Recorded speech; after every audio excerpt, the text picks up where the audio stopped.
গভীর রাতে কখনো একাকী বিষণ্ণ হয়ে বসে থাকবেন না, কান্না করবেন না। মনে রাখবেন, আমাদের আশেপাশে অনেকে অনেক সময় থাকে, তাদের ভিতরে আমাদের মতো অনুভূতি কাজ করে। আজকের গল্পটা একটু ভিন্ন রকম, তাহলে গল্পটা শুরু করা যাক। ভালোবাসা পবিত্র, ভালোবাসা সুন্দর, ভালোবাসা অপার্থিব, ভালোবাসা বিভাসিকা। একটা মেয়ের প্রতি একটা ছেলে আকৃষ্ট হবে, এটাই স্বাভাবিক। কিন্তু একটা মেয়ের প্রতি কোনো গায়েবী মাখলুক যদি আকৃষ্ট হয়, সে ভালোবাসা কতটা ভয়ানক হয়ে যায় তা কল্পনার বাহিরে। সাল 2018। আমার বয়স তখন 17 ছাড়িয়ে 18 ছুঁই ছুঁই। মনটা শরতের নীল আকাশের বুনো মেঘের মতো চঞ্চল, শ্রাবণের মনমরা সন্ধ্যার মতো অভিমানী।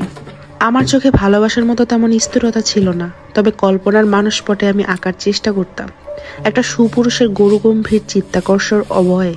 তাকে ভেবে মাঝে মাঝে আমি উদাস হয়ে যেতাম।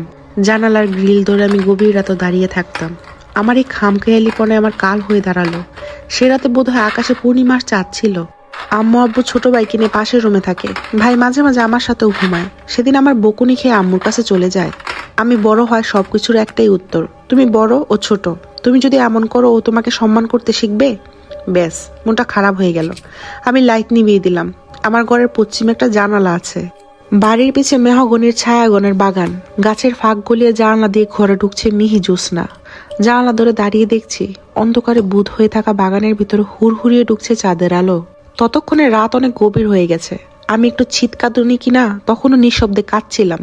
জানালা দিয়ে হাত গলিয়ে চাঁদের আলো ছোঁয়ার চেষ্টা করছিলাম। হঠাৎ খসখস শব্দে আমি সজাগ হয়ে যাই। কারো পায়ের শব্দ। একজোড়া পা থেমে গেছে। খুব কাছে এসে দাঁড়িয়ে আছে সে। কতটা কাছে? 2 গজ, 1 গজ, নাকি তারও কাছে?